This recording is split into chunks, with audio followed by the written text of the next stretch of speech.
부모님들이 초중학교 때 하는 것처럼 하면 고등학교 가서도 잘할 수 있다고 생각을 하시는 거예요. 근데 수학은 중학교 수학하고 고등학교 수학이 너무 다릅니다. 그래서 이거를 지금 준비를 해야 된다는 거죠. 자, 뭐가 달라지는지를 한번 보겠습니다.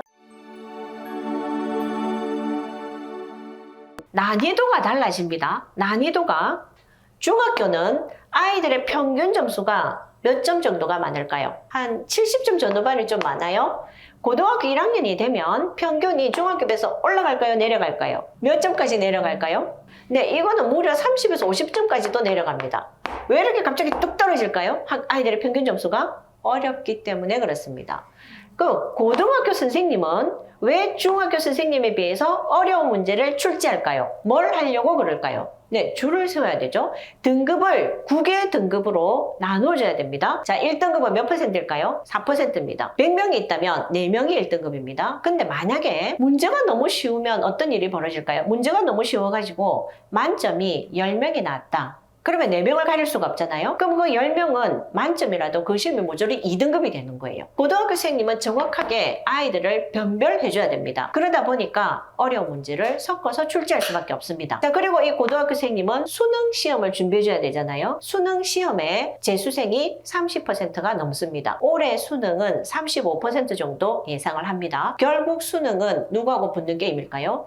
재수생하고 붙습니다. 이번에 서울대가 합격한 1학년이 200명 넘게 휴학한 거 아시죠? 걔네들은 왜 휴학을 했을까요? 의대 가려고. 상위권 아이들이 주로 많이 재수를 합니다. 그래서 수능 시험은 그 상위권 아이들을 또다시 변별해야 되잖아요. 그러다 보니까 수능에서 세네 문제는 또다시 어려운 문제가 출제됩니다. 내신 등급을 나눠야 되고 수능을 준비해줘야 되다 보니까 중학교에 비해서는 훨씬 어려운 문제가 출제됩니다. 우리 지금 중학생들이 가장 먼저 점검하셔야 되는 거는 뭐냐면 우리 아이가 지금 중학교 2학년, 중학교 3학년 여태까지 학교에서 95점 밑으로 내려가 본 적이 없어요.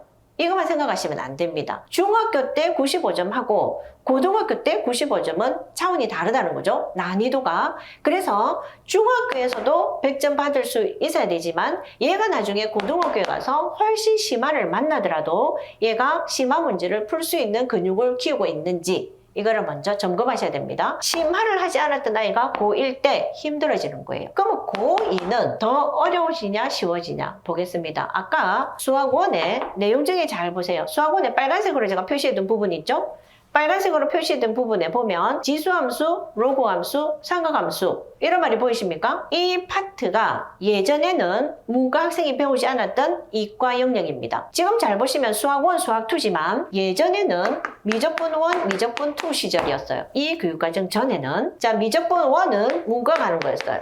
기본 미적분. 미적분 2는 이과가 하는 심화 미적분이었습니다. 이거는 보통 고등학교 2학년 2학기에 이과만 하는 영역이었는데 지금 수학 1에 있는 빨간색 파트가 예전에 미적분 2에 있었던 영역입니다. 근데 교육과정이 바뀌면서 이게 수학 1으로 섞여서 내려와 있는 거예요. 그래서 우리 학생들 입장에서는 중학교에 비해서 고1이 어렵지만 수1은 상하에 비해서 한 3배에서 5배 정도 어렵다고 느끼는 파트입니다.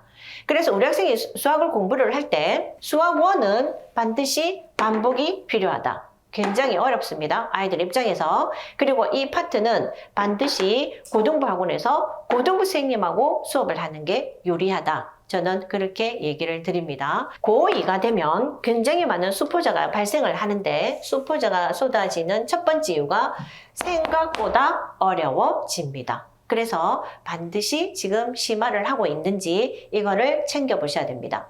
그리고 고2 때 수포자가 쏟아지는 두 번째 이유가 있습니다. 교재를 살펴볼게요. 중학교까지는 책을 잘 고르면 한두 번만 풀어도 학교에서 만점이 가능합니다. 그런데 고1이 되면 중3보다 훨씬 어려운 수학을 해야 되잖아요. 그러면 중학교에 비해서 풀어야 되는 책이 많아질까요? 줄어들까요? 줄어들면 좋겠죠? 많아집니다. 개념수가 많아질까요? 심화가 많아질까요? 심화가 많아집니다. 그래서 풀어야 되는 교재마저도 많아집니다. 고1에 비해서 풀어야 되는 책이 많아질까요? 줄어들까요? 힌트. 자, 아까 이 고2는 학교 시험 범위가 수능 시험 범위잖아요. 그러면 고2는 학교 시험에 어떤 기출 문제가 나올까요? 수능 기출 문제가 나옵니다. 그러면 고2부터는 수능 문제를 풀어봐야 된다는 뜻이에요. 자, 수능 기출 문제를 푸는데 기본도 안 하고 중급도 안 하고 심화도 안 하는 아이가 기출을 풀 수 있는 건 아니겠죠? 그러면 결국은 고2는 고1에 비해서 좀 더 책이 많이 늘어난다. 이렇게 생각할 수가 있겠죠? 이거에 대한 준비를 미리 하고 있어야 됩니다. 중학교까지 계속 기본하고 중급하고 심하고 심화 문제 풀고 여러 권 막 반복만 하다가는 나중에 고2 때 다른 애가 10권 풀 때도 4권밖에 못 풀 수가 있는 거예요. 여기에서 너무 시간을 지체해버리면 여기 가서 문제가 생기는 거예요. 날이 갈수록 풀어야 되는 책이 많아진다. 이거를 우리 학생이 공부하는 속도에다가 반영을 해 두시기 바랍니다. 자, 그리고 하나의 문제가 더 있는데 진도를 보겠습니다. 우리 지금 중학생은 일주일에 학교의 시간표에 수학이 몇 시간 들어있을까요? 시간표를 보셨나요? 점수만 보시죠. 시간표를 집에 가서 보세요. 일주일에 몇 시간 들어있냐면 대부분 아마 4시간 정도 들었을 거예요. 근데 고등학교는 어떻게 되는지 보세요. 우리 지역에 있는 휘문고 보겠습니다. 1학년 1학기의 수학을 몇 시간 할까요? 4시간 하죠? 크게 달라지지 않습니다. 고1은. 그래서 아직 수포자도 없습니다. 고2 1학기에 몇 시간 할까요? 6시간 하죠? 두 과목 동시에 합니다. 수원 4시간, 확률 통계 2시간. 학생이 1학년 때 4시간 하다가 2학년 때 6시간 한다는 거는 진도가 빨라지는 걸까요? 느려지는 걸까요? 빨라지는 거예요. 고등학교 2학년은 대부분의 학교가 진도마저도 빨라진다.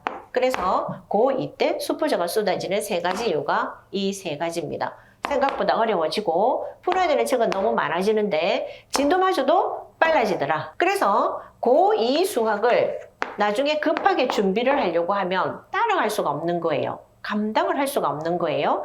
그래서 이때 일어날 일을 미리 준비를 하는 게 유리하겠죠? 자, 그리고 서술형 문제 보겠습니다. 서술형 문제는 중학교까지 몇 % 정도 나올까요? 이 또한 안 보셨죠? 점수만 보셨죠? 서술형 문제는 없는 학교도 있어요, 중학교까지는. 있다고 해도 한 20% 이내로 출제되는 학교가 대부분입니다. 고등학생이 되면 서술형 문제 비중이 늘어납니다. 대부분 학교가 30에서 50%가 서술형으로 출제됩니다. 이 서술형 문제가 비중만 늘어난 게 아니고 어떻게 채점하는지를 보겠습니다.